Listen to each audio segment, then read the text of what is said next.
What's up, YouTube? This is The Secret, Law of Attraction, Rhonda Byrne. There's a movie, book, other books, other movies. um, this is the secret to relationships. I affirm the book here, and now I'm just going to speak it out loud. So I'm affirming it twice. Does that makes any sense? Yeah, that makes perfect sense to me, honestly. Okay, so here's the secret to relationships. The secret means that we are creators of our universe, and that every wish we want to create will manifest in our lives. Therefore, our wishes, thoughts, and feelings are very important because they will manifest. One day, the author went to the home of an art director, a very famous film producer. In every corner, he had beautiful images of naked women draped with fabric, kind of turning away as if they were saying, "I don't see you." She said to him, "I think you might have trouble in your romance." And he said, "Are you clairvoyant?" "No, but look, in 7 places you have exactly the same woman." He said, "But I love that kind of painting. I painted it myself." She said, "That's even worse because you put all your creation and creativity into it." He's a gorgeous looking man with all the actresses around him because that's the work he does. And he doesn't have any romance. She asked him, "What do you want?" "I want to date 3 women a week." She said, "Okay, paint it. Paint yourself with 3 women and hang it in every corner of your living space." 6 months later, she saw him and asked, "How is your love life?" He said, "Great. Women call me, they want to date me because that's your wish," she said. He said, "I feel great. I mean, for years I did not have a date, and now I have 3 dates a week. They're fighting over me." "Good for you," she said. Then he told her, "I really want to stabilize. I want to get married now. I want romance." She said, "Well, then paint it." He painted a beautiful romantic relationship, and then a year later he got married, and he was very happy. This is because he put another wish out. He wished it in himself for years without it happening because his wish could not manifest. The outer level of himself, his house, was contradicting his wish all of the time. So if you understand this knowledge, you just start playing with it more. Mary Diamond's The Story of Her Client is a perfect demonstration of how it reflects the teachings of The Secret. It illustrates how our thoughts create powerfully when we put them into action. Any action we take must be preceded by a thought. Thoughts create the worlds. Words speak the feelings that we feel, and our actions. Actions are particularly powerful because they are the thoughts that have caused us to act. They are the thoughts that have caused us to act. Anyways, we may not even realize what our innermost thoughts are, but we can see what we have been thinking by looking at the actions we have taken. In the last story of the film producer, his innermost thoughts were reflected in his actions and his surroundings. He had painted many women, all turning away from him. Can you see what his innermost thoughts were? Even though his words were saying he wanted to date more women, his innermost thoughts did not reflect that in his paintings. By deliberately choosing to change his actions, it caused him to focus his entire thought on what he wanted. With such a simple shift, he was able to paint his life and call it into existence through the law of attraction. When you want something to be attracted into your life, make sure your actions don't contradict your desires. One of the most wonderful examples of this is given by Mike Dooley, one of the teachers featured in The Secret, in his audio course, Leveraging the Universe and Engaging Magic. It is a story of a woman who wants to attract her perfect partner into her life. She had done all the things right. She got clear about what she wanted him to be like, made a detailed list of all his qualities, and visualized him in her life. Despite doing all of these things, there was no sign of him. Then one day, as she arrived home and was parking her car in the middle of the garage, she gasped as she realized that her actions were contradicting what she wanted. If her car was in the middle of the garage, there was no room for her perfect partner's car. Her actions were powerfully saying to the universe that she did not believe she was going to receive what she asked for, so she immediately cleaned up her garage and parked the car on one side, leaving space for her perfect partner's car on the other side. She then went into her bedroom and opened up the wardrobe, which was jammed full of clothes. There was no room for her perfect partner's clothes, so she moved some of her clothes to make space. She had also been sleeping in the middle of her bed, and so she began sleeping on her side, leaving space for her partner. This woman related the story to Mike Dooley over a dinner, and sitting next to her at the table was her perfect partner. After taking all of these powerful actions and acting as though she had already received, her perfect partner had arrived in her life, and they are now happily married.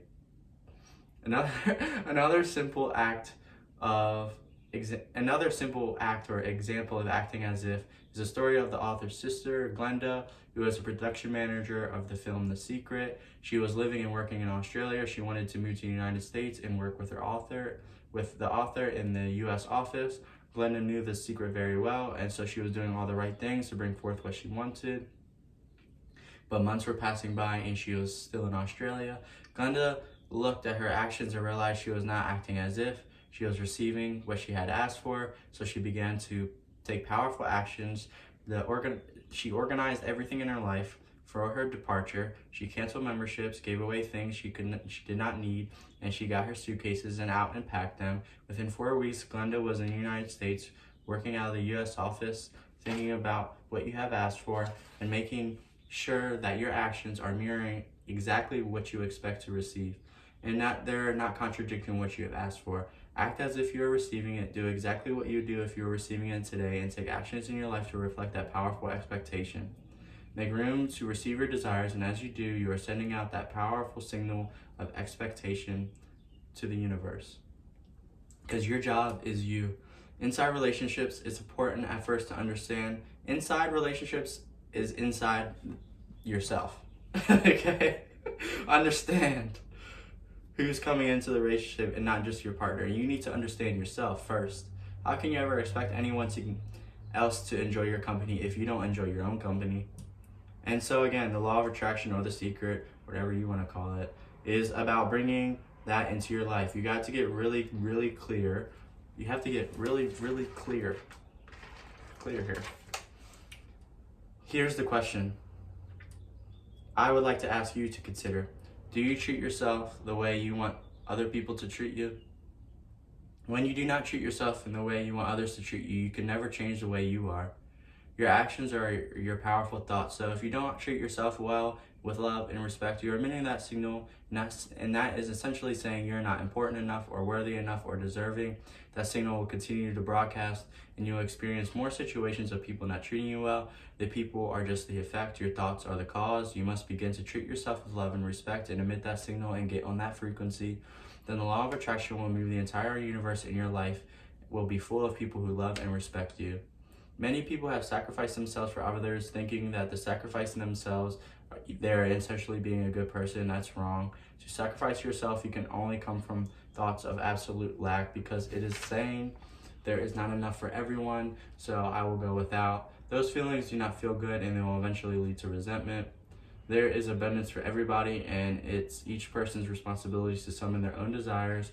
You cannot summon for another person because you cannot think and feel for the other person, but your job is you. When you make your feelings good a priority, make your feeling good a priority, that magnificent frequency will radiate and touch every person close to you. You become the solution for you. Don't point to another person and say, now you owe me and you need more from me. Or hold on, let me repeat that. Don't point to another person and say, now you owe me and you need more from me. Instead, give more to yourself. Take time to give to yourself, and in a sense to fill up yourself to fullness, to where now you can overflow in giving. To acquire love, fill yourself up with it until you become a magnet. Many of us were taught to put ourselves last, and as a consequence, we attracted feelings of being unworthy and undeserving. As those feelings lodged within us, we continue to attract more life situations that had us feeling more unworthy and not enough.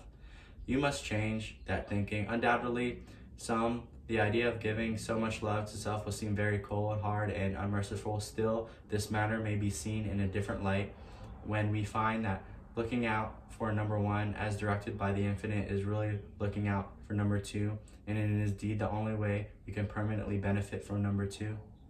Unless you fill yourself up first, you have nothing to give anybody. Therefore, it is imperative that you tend to yourself first. Attend to your job first. People are responsible for their own joy.